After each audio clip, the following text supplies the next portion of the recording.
E aí eu vou passar a bola para meu parça, Marcel Nobre, o cara que voa em eVTOLs.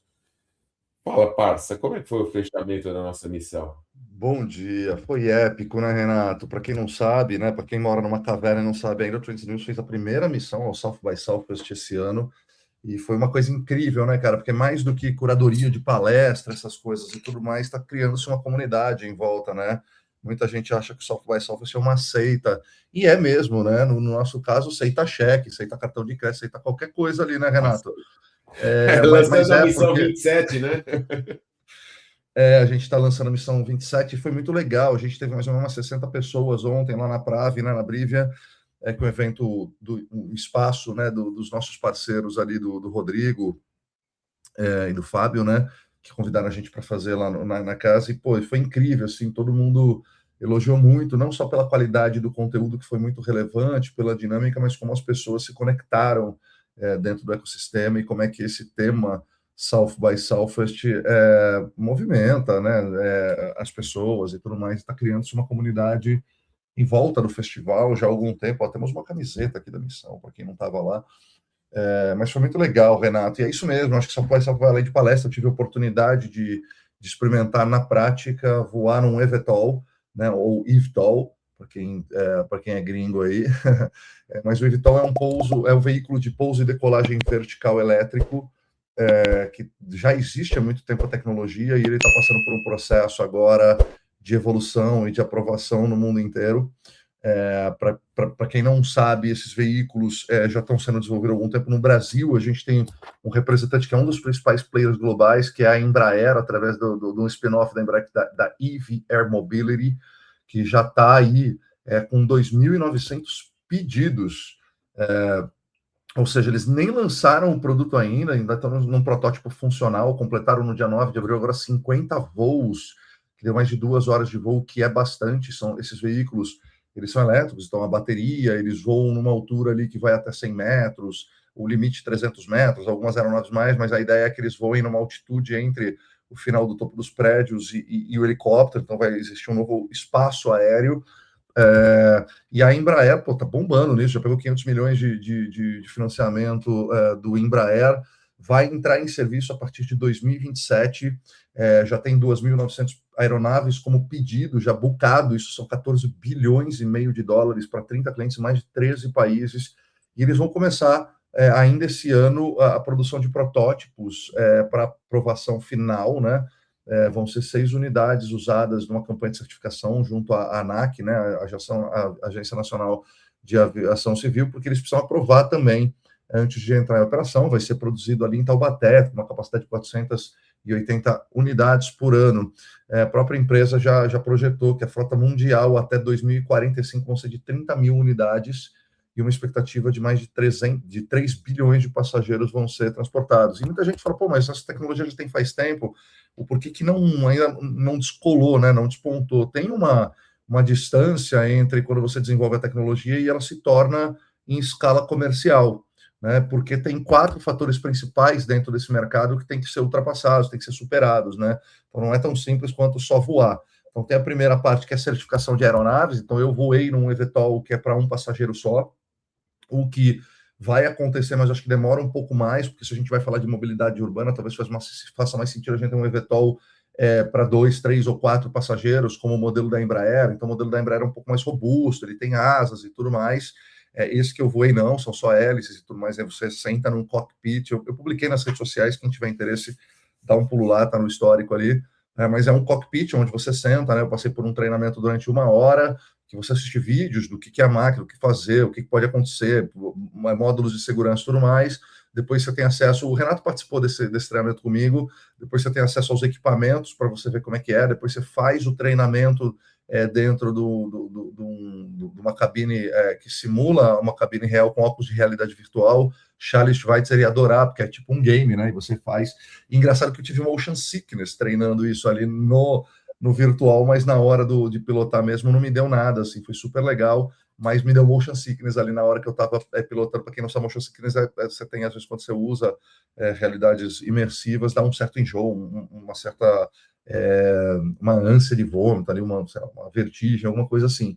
Então você passa por esse treinamento e a hora que o rapaz vê, você faz a simulação e aí ele vê que você está preparado e aí sim você vai para a aeronave real e você pilota.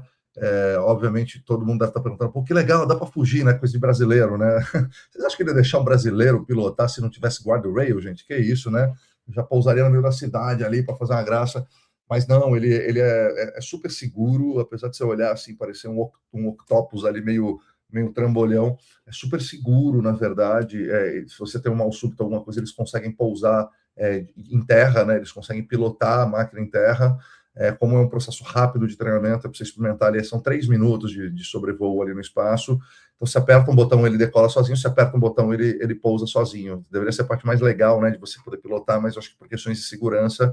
E aí você tem um guardrail de espaço, então tem como se fosse paredes e um teto virtual que a aeronave não passa por aquele lugar. Você chegou naquele lugar, ele para, a aeronave para. Mas dentro desse espaço você pode pilotar, e para mim foi uma experiência incrível, assim, um sonho de criança, de quem queria ser astronauta e tudo mais, de você ver isso acontecendo, né? O que a gente assistia em desenho, o que a gente via a vida inteira acontecendo, a gente percebe ali a mobilidade urbana começando a se tornar real, né? Então, acho que tem 4 principais frentes para aprovação disso, para isso se tornar escalável e comercial. A primeira dela é a certificação da aeronave.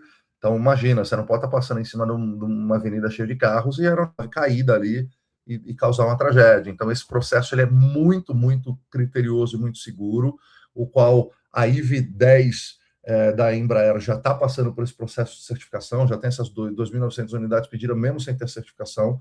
Tem um segundo ponto que é a infraestrutura de vertiportos, então não é um negócio que você pousa no meio da rua, você precisa ter pequenos vertiportos, o aeroporto desses veículos de pouso e decolagem vertical, que eles vão usar uma infraestrutura que já tem aqui em São Paulo, no Campo de Marte, nos 2 aeroportos, que já são infraestruturas prontas, e aí já estão com alguns 39 pedidos, a ANAC já recebeu para fazer a implantação de novos vertiportos no Brasil. O Rio de Janeiro vai usar o aeródromo de Jacarepaguá, Santos Dumont e Galeão para fazer isso. Então tem essa segunda parte de infraestrutura, porque não basta a aeronave voar, ela tem que ter um lugar para pousar e decolar. Tem uma terceira questão que é importante, que é a gestão do espaço aéreo. Então você tem já já tem aeronaves, né? Então você entra ocupando um espaço aéreo e isso corre certo risco, e tem uma quarta parte que é uma base legal urbana, né? Você precisa ter as cidades preparadas para ter esse tipo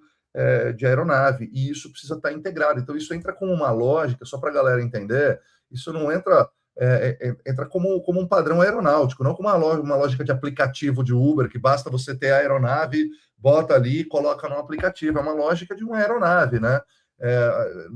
Todo mundo está falando que é um carro que voa ou é um helicóptero mais acessível, né? Está no meio do caminho ali, é mais um helicóptero, um drone humano do que, né? Obviamente que tem diferentes características de aeronaves, mas é isso, né? E esse tema, o mais legal, ele já deixou de ser só aeronáutica e virou uma pauta de mobilidade urbana, de política industrial e de planejamento de cidades. E o mais legal, para eu finalizar minha fala aqui, é que o Brasil já está desenvolvendo isso, já está no legislativo, em tramitação, o PL 743 de 2025, que é para dar a base legal mais explícita a essa mobilidade aérea avançada aqui no Brasil. Então, além de alterar o Código Brasileiro da Aeronáutica, isso muda o Estatuto da Cidade, Felipe pode falar melhor, a Política Nacional de Mobilidade Urbana e a lei da CID, para criar uma base legal para desenvolver essa regulação e incentivar a introdução de eVTOLs como um elemento de mobilidade urbana no Brasil. Então, é mais um fator ali e mais acho que mais um pilar de mobilidade. Obviamente que a gente pode usar várias lentes para olhar isso, quem vai ter acesso, né? Como é que isso se integra em todas as camadas sociais, como a gente sempre tem que ter essas discussões, mas nesse momento eu estou mais empolgado do que preocupado, porque é mais uma opção que a gente tem, né? O Uber no começo, talvez o carro há 30, 50 anos atrás, ele era acessível a poucas pessoas, hoje a gente já tem mais acesso. Então eu acho que a ideia é que isso ao longo do tempo, e como toda tecnologia no começo ela é muito exclusiva e excludente, mas ao longo do tempo ela se torna mais inclusiva e mais acessível a todo mundo. Então, acho que legal, Renato, que nesse mesmo dia eu peguei um patinete elétrico, peguei um carro autônomo do Waymo para voar Então, eu experimentei 3 mobilidades, 3 veículos de mobilidade diferentes no mesmo dia, e eu acho que quando tudo isso estiver integrado, talvez ajude a mobilidade urbana, a criar cidades mais inteligentes e a gente ter mais opções dentro do dia a dia das grandes cidades.